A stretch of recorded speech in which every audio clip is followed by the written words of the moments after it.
ওর তো জানি না, বাস বাগান বাড়ি বলে 10 টাকা টিকিট আছে। এমনি মেয়ে বন্ধুরা নিয়ে আসি, ওদের সাথে বসি। नॉर्मली ऐसे बच्चा लोग आके यहाँ पर एंजॉय करता है, कॉलेज फ्रेंड लोग भी आता है साथ में। মেডিটেশন করতে তো আসিনি, নাহলে আমি মন্দিরে যেতাম কোনো। নমস্কার, আলাপ টিভি আরেকটি এপিসোডে আপনাকে স্বাগত। আমরা এই মুহূর্তে দাঁড়িয়ে আছি ঠিক যে বাড়িটির সামনে দেখতে পাচ্ছেন, সেটি হচ্ছে অবনীন্দ্রনাথ ঠাকুরের বাগান বাড়ি। এইটি সম্বন্ধে আমরা একটু জেনে নেব। আমাদের সাথে আছেন এখানকার পরিচালনার সাথে যুক্ত সুখদেব ঘোষাল। নমস্কার সুখদেববাবু, আলাপ টিভিতে আপনার স্বাগত। নমস্কার, আমার নাম সুখদেব ঘোষাল, আমি এখানকার দায়িত্বে আছি। আচ্ছা, আমরা দেখতে পাচ্ছি যে এই যে বাগান বাড়িটি, এইটি তো আমরা ঘুরে দেখবই। কবে থেকে এটি সর্বসাধারণের জন্য ওপেন করা হয়েছে? এটা 2020 সালের 5ই মার্চ উদ্বোধন হয়। এটার উদ্বোধন করেন মাননীয় সাংসদ মহাশয় শ্রী কল্যাণ ব্যানার্জি মহাশয়। উনি এটার উদ্বোধন করেন। ওনার উদ্বোধনের দিন এখানে 7,000-এর কাছাকাছি লোক এসেছিল। তো তারপর থেকে জনগণের জন্য এটা খুলে দেওয়া হয়। প্রতিদিনই তো প্রায় খোলা থাকে। হ্যাঁ, প্রতিদিনই খোলা থাকে, কেননা এখানে এই কথাটা বলছি, উনি তো আমাদের এখানকার সাংসদ, প্লাস উনি এই জায়গাটা নিয়ে হাইকোর্টে কেস করেছিলেন, মানে পৌরসভা কেস করেছিল। তবে উনি কেসটা লড়ার পর কন্যগর পৌরসভা জেতে। আচ্ছা, মোটামুটি আপনারা কতজন স্টাফ এখানে এই চাষের সাথে যুক্ত? এখানে অফিসিয়াল স্টাফ আছে 5 জন, আর গ্রাসরুট লেভেল স্টাফ আছে 2 জন। এখানকার যে টাইমিং, সেই টাইমিংটা সম্বন্ধে যদি একটু বলেন। টাইমিংটা হচ্ছে গরমকালে একটা টাইম, শীতকালে একটা টাইম। গরমকালে ধরুন এখন যেমন গরমকাল পড়ছে, 1 এপ্রিল থেকে 31 আগস্ট অবধি 10টা থেকে 6টা। আবার 1 সেপ্টেম্বর থেকে 31 মার্চ অবধি তখন 9টা থেকে 5টা। আরও তথ্য আমরা জানবো। এই যে বাগান বাড়ি, যেটি প্রায় 13 বিঘা, এখন 10 বিঘা জায়গার ওপর জুড়ে আছে, প্রচুর গাছ, এবং এটি হচ্ছে মূল ভবন। ওদিকে আরেকটি ভবনও আছে। এই সব ঘুরতে ঘুরতেই আমরা তথ্য জেনে নেবো এই বাগান বাড়ি সম্বন্ধে। চলুন।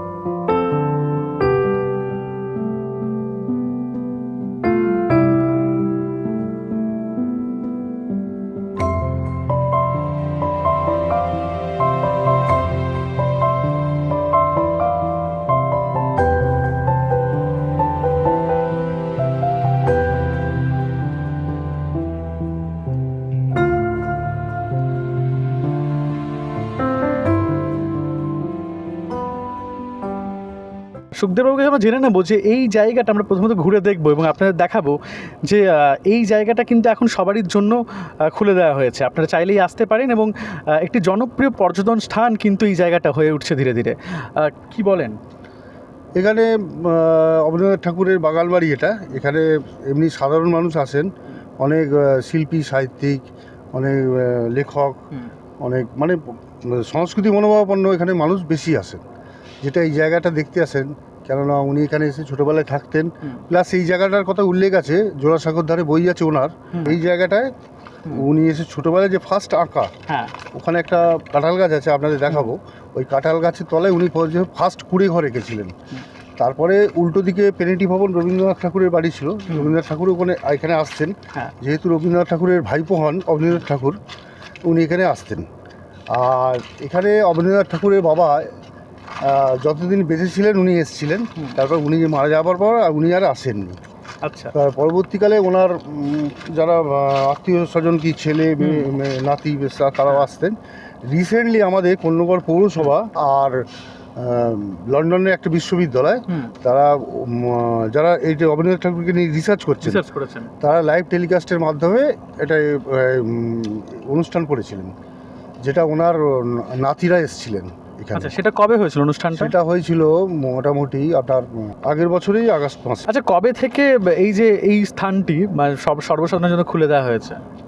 এটা মোটামুটি 2018 সালের শেষ দিকে আমরা হাতে পাই। তারপরে এই যে আজ যা কিছু দেখছেন সব কন্যগর পৌরসভা করেছে। তারপরে 2020 সালের 5ই মার্চ এটার উদ্বোধন হয়। উদ্বোধনের দিন এখানে এটা উদ্বোধন করেছিলেন মাননীয় সাংসদ আমাদের কল্যাণ ব্যানার্জি মহাশয়, এটার উদ্বোধন করেছিলেন। তা সেই দিনকে এখানে মোটামুটি 7,000-এর মতন লোক এসেছিল। 7,000-এর উদ্বোধনের দিন। উদ্বোধনের দিনকে। আচ্ছা, তার আগে কি মানে এই কোন্নগরবাসী বা কেউ এখানে কি আসতে পারতো না? না, তখন তো পৌরসভা হাতে পায়নি প্রথম কথা। দ্বিতীয়ত লাখুটিয়া গ্রুপের কাছে ছিল। এবার কেস চলার পর লাখুটিয়া গ্রুপ যখন হেরে যায় তখন তো কোন্নগর পৌরসভার হাতে আসে। তারপর কোন্নগর পৌরসভা এই ব্যাপারটা ওপেন করেন। মানে 2020-র পর থেকে সব মানে যখন পৌরসভা হাতে নিয়েছে তখনই ওপেন হয়ে সাধারণ মানুষের জন্য এটা খুলে দেওয়া দেওয়া হয়েছে। হয়।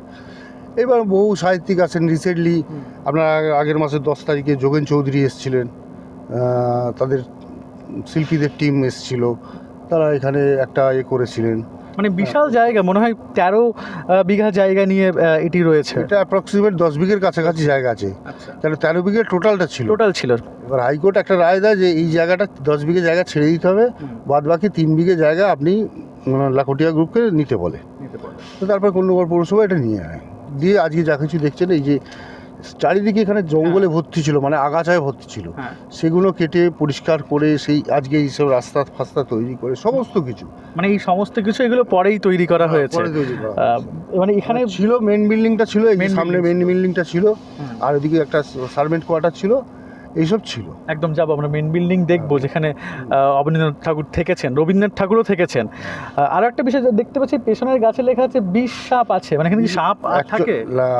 এখানে বলে দিচ্ছি, এখানে সাপ থাকে, গাছের কোটরে থাকে, আচ্ছা, কাউকে ডিস্টার্ব করে না, কিন্তু ওরা সন্ধ্যের পর তো খাবারের খোঁজে বেরোয়, যার জন্য নিয়ম অনুসারে যেহেতু এটা হেরিটেজ প্রপার্টি, নিয়ম অনুসারে সন্ধ্যের পর এটাকে টোটালি বন্ধ করে দেওয়া হয়। 2017-তে মনে হয় হেরিটেজ হয়েছে এটা। 2007-8 হেরিটেজ হয়েছে। 2007-8 হেরিটেজ প্রপার্টি ঘোষণা হয়। তখনকার দিনের হেরিটেজ কমিশনার ছিলেন প্রতাপচন্দ্র মহাশয়। উনি এসে এইখানে হেরিটেজ প্রপার্টি ঘোষণা করেন। তারপরে 2010 সাল নাগাদ লাখুটিয়া গ্রুপ কোন্নগর পৌরসভায় প্ল্যান জমা দেয়।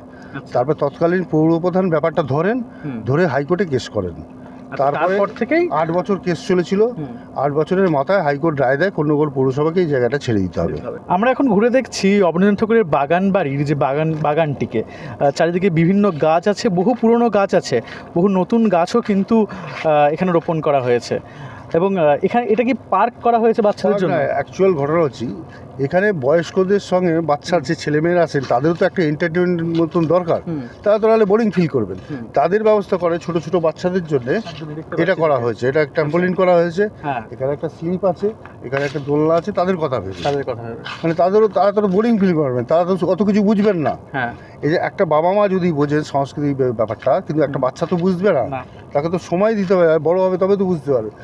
তাদেরও একটা এন্টারটেনমেন্টের জন্য এটা করা হয়েছে। আচ্ছা, যে বিষয়ে কথা হচ্ছিল যে এখানে কিন্তু একটা বিশ্বমানের আর্ট গ্যালারির কথা কিন্তু এনারা ভাবছেন, চলুন শুনে নিই সেই বিষয় কি ভাবছেন, এই বিষয়ে যদি সম্বন্ধে বলেন। এখানে আমাদের রিসেন্টলি যেটা আপনাকে বলছিলাম, মাসখানেক কি আগের মাসে 10 তারিখে যোগেন চৌধুরী এসেছিলেন। ওনার এত ভালো লেগেছে জায়গাটা, আমরাও ওনার সঙ্গে পৌরপ্রধান কথা বলেন, তারপর রাজি হন উনি এখানে একটা আর্ট গ্যালারি করবেন, যেটা ইন্টারন্যাশনাল আর্ট গ্যালারি হবে, যেটা ওয়ার্ল্ডে 1, 2, 3-এর মধ্যে হবে, এরকম আর্ট গ্যালারি হবে, যেখানে বহু বড় বড় শিল্পী আছেন, তাদের সারা পৃথিবী বিখ্যাত, যেমন গণেশ পাইন, তারপরে মকবুল ফিদা হোসেন আমাদের ইন্ডিয়ান, তারপরে এরও থাকবে, যোগেন চৌধুরীরও থাকবে, তারপর আচ্ছা আদার্স পিকাসো, গ্যালিলিও, চিত্রশিল্পী আছে, বড় বড় চিত্রশিল্পী আছে, তাদের ছবি থাকবে। আচ্ছা, আমার পেছনে একটি জায়গা দেখতে পাচ্ছি, এই জায়গাটা কি? এটা ইংরেজরা যখন হাতে নেওয়ার পর এটা সুইমিং পুল বানায়। ওনারা এই সুইমিং পুলে ওনারা চান করতেন। তারপরে পরবর্তীকালে এখন আমরা এটাকে কচ্ছপ আর পদ্ম ফুল এখানে করা হয়, চাষ মানে সেই স্নানাগারটা কিন্তু ওভাবেই আপনারা রেখে দিয়েছেন, এটাকে আরো সুন্দর করে রেখে দিয়েছি, এগুলো ছিল না। হ্যাঁ, অবশ্যই, মানে সেটিকে কিন্তু ভেঙে না দিয়ে বা নতুন কিছু না করে সেই দিনের সময়টাকেই কিন্তু রাখা হয়েছে। আর শুধু তাই নয়, ওর ভেতরে আমরা কচ্ছপ, তারপরে রঙিন মাছ, এসব রাখা হয়, মানে যাতে বিষয়টা আরো ভালোভাবে থাকে আর কি। একদমই ভবনের ডান দিকে কিন্তু যেমন স্নানাগার দেখতে পাচ্ছেন, ঠিক তার উল্টো দিকে কিন্তু আছে মাজার। কতদিন ধরে আছে বা কি এর ইতিহাস, সেই সম্বন্ধে জেনে নেবো সুখদেব বাবুর কাছ থেকে। কতদিন ধরে আছে এই মাজারটি? মাজারটির বয়স হলো পীর বাবার মাজার। আচ্ছা, এটার বয়স হলো প্রায় 500-600 বছর হবে। 500-600 বছর? কেন, অবনীন্দ্রনাথ ঠাকুরের বাবা যখন এই জায়গাটা কিনেছিলেন তখন মাজারটা ছিল, তারপর ওনারা রেখে দিয়েছেন, পরবর্তীকালে আরও সব রেখে দিয়েছেন, আমরা আরও ভালো করে রেখে দিয়েছি। যে যেখানে আছে থাকুক না, অসুবিধা তো মানে নেই। আপনারা এখানে এটাকে সংস্করণ করেছেন, কিন্তু আগের কিছুই পাল্টাননি, যে যেরকম ছিল সেরকমই রেখে দিয়েছেন, আরো নতুন ভাবে রেখে দিয়েছেন। আর নতুন আঙ্গিকে রাখা হয়েছে, কারণ দেখতে ভালো হচ্ছে। মানুষজন আসেন এখানে, মুসলিম ধর্ম লোক আসেন, হিন্দু আসেন, সবাই এখানে ধূপবাতি দেন। অসুবিধার কি আছে, যে জায়গায় যার আছে থাক না। একদম আমরা সোজা চলে যাব একদম বাড়ির দিকে, প্রধান বাড়ি যেটা এখানকার সেই দিকে।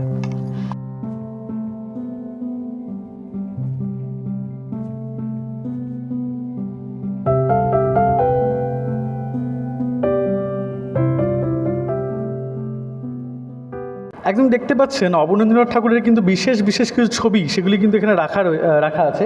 এই যে শাহজাহান মৃত্যুসজ্জায় বা ওদিকে ভারত মাতার ছবি, যেটি কথা সেটা হচ্ছে কিন্তু এইগুলো কিন্তু সবই রেপ্লিকা। আসল যে ছবিগুলি সেগুলি কিন্তু এখানে রাখা নেই, সেগুলি পাওয়া যায়নি। এছাড়াও প্রচুর ছবি কিন্তু আপনারা দেওয়ালে দেখতে পাচ্ছেন।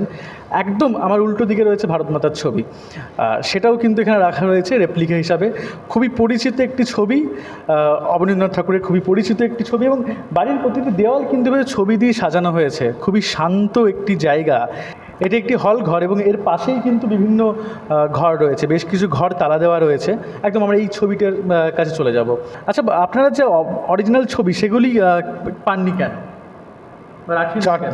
পাননি বলতে, আমরা যেখানে যখন হাতে পাই, কন্যগড় পৌরসভা যখন হাতে পায়, তখন চারিদিকে ভাঙাচোরা ছিল।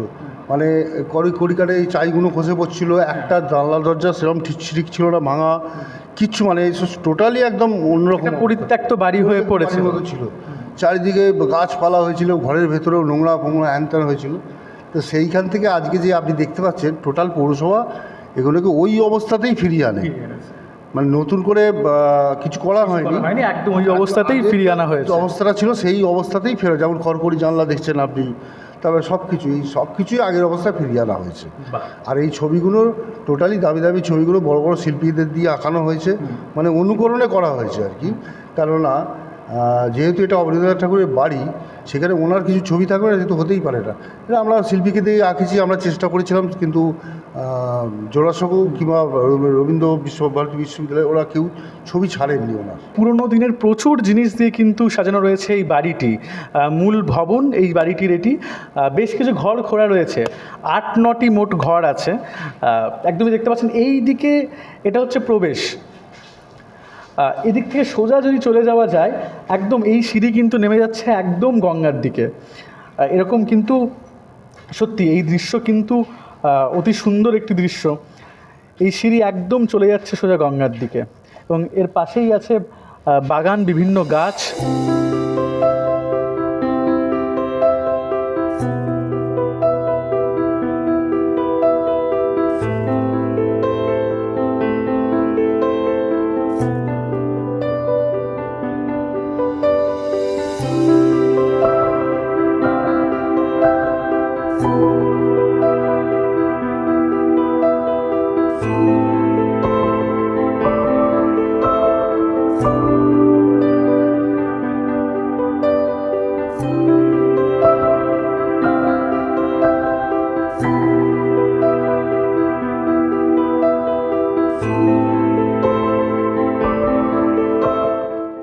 আমি এখন যে জায়গাটায় বসে আছি, আপনি হয়তো দেখে বুঝতে পারবেন এটি একটি কাঁঠাল গাছ। এই কাঁঠাল গাছের নিচে বসে আছি, কিন্তু এটার একটা ইতিহাস আছে। অবনীন্দ্রনাথ ঠাকুর প্রথম যে কুঁড়েঘরটি এঁকেছিলেন সেটি কিন্তু এই কাঁঠাল গাছের নিচে বসে এঁকেছিলেন। তার প্রথম আঁকা শেখা কিন্তু এই কোন্নগরের বাগান বাড়িতেই। তারপরে তিনি বহু ছবি এঁকেছেন, ভারত মাতার মতো ছবি এঁকেছেন, এবং এছাড়া প্রচুর ছবি যেগুলি কিন্তু দেশে বিদেশে বিশাল নাম করেছে, এবং তার ছবির জন্য কিন্তু তিনি প্রচুর সম্মান পেয়েছেন। সেই ছবি আঁকা শুরু কিন্তু এই কোন্নগর বাগানবাড়ি থেকেই। গাছটাকে কিন্তু সংরক্ষণ করে রাখার জন্য বিশেষ প্রচেষ্টা করা হয়েছে। দেখতে পাচ্ছেন এই গাছটা কিন্তু সংরক্ষণ করে রেখেছেন যাতে ভেঙে না পড়ে যায়। বিভিন্ন ডাল যদিও কাটা হয়েছে, কিন্তু এই দিকটা কিন্তু সাপোর্ট দিয়ে রাখা হয়েছে, যার সামনে জোড়াসাঁকোর ধারে বই থেকে বেশ কিছু লাইন ব্যবহার করা হয়েছে এটি সাজানোর জন্য। এছাড়াও এদিকে কিন্তু আমরা দেখতে পাচ্ছি অবনীন্দ্রনাথ ঠাকুরের একটি মূর্তি রাখা রয়েছে। এই জায়গাটা কি জায়গা জানেন? এটা বাগান বাড়ি বলে সবাই একে। কার বাগান বাড়ি? ওর তো জানি না, বাস বাগান বাড়ি বলে 10 টাকা টিকিট আছে। এখান দিয়ে রিসরা থেকে আসলে 15 টাকা লাগে। আপনারা কি এখানে আসেন? হ্যাঁ, আসি। কি জন্য আসেন? এটা দেখার জন্য না গল্প করার জন্য, মানে কিসের জন্য? এই তো শান্তি থাকে, কোনো শান্ত বাতাবরণ, पेड़ पौधा चारों আচ্ছা, অবনীন্দ্রনাথ ঠাকুরকে আপনি চেনেন? রবীন্দ্রনাথ ঠাকুরকে হ্যাঁ চিনি, একদম পড়েছিলাম হিস্ট্রি বুকে, এবার অত জানি না। কি করতেন তিনি? তিনি জানি না অত। এটা ওনারই বাগান বাড়ি। আচ্ছা, এটা জানি না, শুধু জানি কি বাগান বাড়ি এটা। মানে এখানে ঘুরছেন? বাংলা বলতে পারি না। হ্যাঁ বলুন, যে ভাষায় বলুন সে ভাষায়। কি বলবো? এই জায়গাটা কি জায়গা জানেন? बच्चा के लिए पार्क लिए है।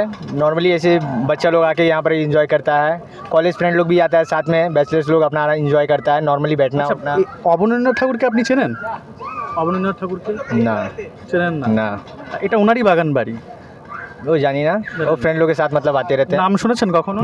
नाम सुने हुए हैं बट কি কি করতেন তিনি? आपने অবনীন্দ্রনাথ ঠাকুর কি করতেন वो जानी ना জানেন না? ना। আচ্ছা, আসুন আপনার সাথে একটু কথা বলি। আমার সাথে? হ্যাঁ, আমি বলছি এই জায়গা- না, না, আপনার সাথে এই জায়গাটা কি জায়গা জানেন? মানে পার্ক দেখতে পাচ্ছেন তো? এটা পার্ক? হ্যাঁ, পার্ক টাইপের। আচ্ছা, মানে এখানে মিউজিয়াম আছে ভেতরে ছোটখাটো। কিসের মিউজিয়াম আছে? দেখুন ভেতরে। আপনি জানেন? না, আমি ঢুকিনি। আমি এখানে এসে খেলাধুলা করে বাড়ি চলে যাই। আর কবে নিয়ে আসি, মেয়েদের সাথে বসে চলে যাই বাড়ি চলে। এমনি মেয়ে বন্ধুরা নিয়ে আসি, ওদের সাথে বসি এখানে। কবে থেকে আসছেন এখানে? হয়ে গেল 1 বছর হয়ে গেল। আচ্ছা, অবনীন্দ্রনাথ ঠাকুরকে চেনেন? না চেনেন না? না। এই যে জায়গাটা দাঁড়িয়ে আছেন, এটা কিন্তু অবনীন্দ্রনাথ ঠাকুরের বাগান বাড়ি। হ্যাঁ জানতেন? জানি, হ্যাঁ জানি। জানতেন? এইখানটা দেখেছেন কি, মানে বা তিনি কি করতেন দেখেছি, জানেন? একবারই গেছি, দেখেছি, অত মনে নেই। কি করতে জানি না। জানেন না কি করতো? আপনি জানেন কি বলছেন বলুন। এখানে যতদূর জানি অবনীন্দ্র ঠাকুরের ছোট শৈশবকালটা কেটেছিল, আর উনি এখানেই নাকি খুব দারুণ সুন্দর সুন্দর চিত্রকলা করেছেন, শিল্পকলা করেছেন, এইটুকুই। না, আটটা আপনারা দেখলাম এখানে খুব চেঁচামেচি করছে, আওয়াজ করছেন, জায়গাটা খুব শান্তির জায়গা। আপনারাই বলছেন, আপনার এখানে একজন বলছে যে শান্তির জায়গা, আপনারা এখানে আওয়াজ কেন করছেন? মানে আওয়াজ কেন করছেন বিশৃঙ্খলা মানে? কেন তৈরি করছেন? আপনারা বেশ কিছুজন আমরা দেখলাম, কেন তৈরি করছেন বিষয়টা? মজা করছি, মজা করার জায়গা পার্ক এটা। এটা কি শান্ত জায়গা? এটা মেডিটেশন করতে এসেছি নাকি এখানে? কথা বলছি, বন্ধুদের সাথে এসে খেলা করছি। মেডিটেশন করতে তো আসিনি, নাহলে আমি মন্দিরে যেতাম কোনো। সেটাই, ওই জন্য। মানে এইখানটা চিৎকার চেঁচামেচি করা যায়? হ্যাঁ হ্যাঁ। আচ্ছা, ঠিক আছে। আর দেখতে পাচ্ছেন এখানকার যে ঘুরতে আসা বেশ কিছু মানুষ, কিন্তু তারা বলছেন যে এটি একটি পার্ক। তারা কিন্তু অনেকেই জানেন না এটি অবনীন্দ্রনাথ ঠাকুরের বাগান বাড়ি। দেখি আমরা আরও কিছু মানুষের সাথে কথা বলে দেখি এনারা কি বলছেন। জানেন জায়গাটা কি? এটা পার্ক আছে, বাচ্চা লোককে ঘুমের মধ্যে এসে আমি এসেছি। আচ্ছা, আপনারা জানেন এটা কি? ये बच्चे लोग का पार्क है, यहाँ सब बच्चे लोग आता है घूमने। আপনাদের কি এখানেই বাড়ি? হ্যাঁ, এখানে রিসরা জিটি রোড। আচ্ছা, অবনীন্দ্রনাথ ঠাকুরকে চেনেন আপনারা? না, আমি চিনি না। কি প্রথম এলেন আপনারা? হ্যাঁ, আজকে প্রথম এলাম এখানে। মানে কি করে খোঁজ পেলেন এই জায়গাটা? ইউটিউবে দেখে। কি দেখলেন ইউটিউবে? এই বাগান বাড়ির পরিবেশগুলো, এগুলো। কোথায় বাড়ি আপনাদের? দিয়ারা, গোবিন্দপুর। আচ্ছা, এই জায়গাটা মানে এই বাগান বাড়িটা কার আপনি জানেন? হ্যাঁ, অবনীন্দ্রনাথ ঠাকুরের। আচ্ছা, আপনারা কি ওই জন্যই এসেছেন? হ্যাঁ। মানে অবনীন্দ্রনাথ ঠাকুরের বাগান বাড়ি সম্বন্ধে দেখার জন্য এসেছেন, নাকি অনেকে বলছে না এটা একটা পার্ক সেই জন্য তারা এসেছেন? আমরা অবনীন্দ্রনাথ ঠাকুরের বাগান বাড়ি হিসেবেই এসেছি। ওই হিসাবে তো মাধ্যমিক পরীক্ষার্থী, হ্যাঁ। মাধ্যমিক পরীক্ষা দিতে দিতে এই প্ল্যানটা ওরা করছিল। আচ্ছা। তো তখন আশা হয়ে ওঠেনি, আজকাল করতে করতে ভীষণ গরম পড়ে। কেমন লাগছে জায়গাটা? মানে একটা ঐতিহাসিক জায়গা। অন্যান্য যে সমস্ত পার্কগুলো আমরা দেখি, যেখানে মানে প্রচণ্ড পরিমাণে আমরা ঢোকার মুখে একটা মানে সংশয় হচ্ছিল, যেহেতু আমরা মা, যে পার্ক কেমন হবে সেই একটা সংশয় মনের মধ্যে ছিল। কিন্তু ঢুকে পুরো আমাদের ধারণাটাই পরিবর্তন হয়ে গেল যে না, এরকম একটা জায়গা থাকতে পারে যেখানে আমরা আমাদের সন্তানদের নিয়ে সেফলি আসতে পারি। রবীন্দ্রনাথের শান্তিনিকেতনের প্রায় দ্বিতীয় পার্ট বলতে গেলে একটা। খুব সুন্দর জায়গা, খুব সুন্দর পরিবেশ একদম। মানে একদম এখান থেকে কিন্তু অবনীন্দ্রনাথ ঠাকুর নিজের প্রথম আঁকা শুরু করেছিলেন, এবং রবীন্দ্রনাথ ঠাকুর বহু সময় এখানে কাটিয়েছেন। হ্যাঁ, তো ভালো লাগছে। ভীষণ। সবটা কি দেখা হয়ে গেছে? না না, এখনো ঘোরা বাকি আছে। আর ওরাও একদমই নতুন যৌবনেরই দূত এরাও। তো সেই সূত্রেই বলবো বৈশাখ মাস, আর সেই টানেতেই আমরাও মানে এসেছি এখানে। খুবই ভালো লাগছে, আর একটু ঘুরে দেখব। আর দেখে ওরা দিয়ারা থেকে এসেছে, আমরা শ্রীরামপুর থেকে এসেছি, কিন্তু এত কাছে থাকা সত্ত্বেও এত সুন্দর যে একটা পরিবেশ আছে অজানা ছিল। আজকে এসে এই ধারণাটা পাল্টে গেল, এবং আমরা অনেককেও বলবো এখানে আসার জন্য। প্রথমবারই এসেছি, কিন্তু খুবই আমরা অনেক দিন ধরেই মানে জানতে পেরেছিলাম জায়গাটা আছে এখানে। আচ্ছা, তো আমার ফ্রেন্ড এখানেই থাকেন কোন্নগরে, ওনার রেফারেন্সে আমরা এসেছি। মানে এই জায়গাটা যে অবনীন্দ্রনাথ ঠাকুরের বাগান বাড়ি, এই সূত্রেই আসা নাকি? হ্যাঁ, তো কি দেখলেন? দেখলাম ওনার বাড়ি খুবই, এটা তো 1800 কত সালে মানে করা হয়েছিল। উনি এখানে আসতেন। অ্যাকচুয়ালি ওনার তো জোনাসাগরতেও আছে। তো বেশ এখানে দেখার জন্য এনসিয়েন্ট জায়গা। হ্যাঁ, খুব ভালো, খুব ভালো, খুব ভালো। আজকে আলাপ টিভির এই এপিসোডে আপনারা দেখলেন অবনীন্দ্রনাথ ঠাকুরের বাগান বাড়ি। তবে একটা বিষয়, সেটা হচ্ছে অনেকেই জানেন না এটা অবনীন্দ্রনাথ ঠাকুরের বাগান বাড়ি। অনেকেই জানেন এটা শুধু একটি পার্ক যেখানে এসে খেলাধুলা হয়, এখানে মজা করা হয়, এখানে আনন্দ চিৎকার করা হয় এবং অনেকেই জানেন যে এটা অবনীন্দ্রনাথ ঠাকুরের বাগানবাড়ি এবং সেই জন্যই এখানে এসেছেন। এই বাগানবাড়ি খোলা থাকে প্রতিদিনই, শীতকালে 9টা থেকে 5টা এবং গরমকালে হচ্ছে 10টা থেকে 6টা। এখানে প্রবেশ মূল্য হচ্ছে 10 টাকা। 10 টাকা টিকিট কেটে আপনি এই পার্কে আসতে পারেন। আসার পথ নির্দেশ হচ্ছে কোন্নগর স্টেশন থেকে, যেটা হাওড়া থেকে 5টা স্টেশন পরই কোন্নগর স্টেশন, সেই কোন্নগর স্টেশন থেকে নেমে অটো করে কিন্তু বললে যে অবনীন্দ্রনাথ ঠাকুরের বাগানবাড়ি যাব, যে কোনো অটো বা টোটো আপনাকে কিন্তু এখানে নিয়ে আসতে পারবে। এছাড়াও আরেকটি রাস্তা হচ্ছে এই যে বাঁ দিকে দেখতে পাচ্ছেন সোদপুর পানিহাটি, সেই সোদপুর পানিহাটি ঘাট থেকে লঞ্চে করে এদিকের বাটা ঘাটে এসে পৌঁছালেই সেখানকার থেকে পায়ে হাঁটা দূরত্বেই কিন্তু আপনি এখানে পৌঁছে যেতে পারবেন। এরকম আরও এপিসোড দেখতে চোখ রাখুন আলাপ টিভির পর্দায়। ধন্যবাদ।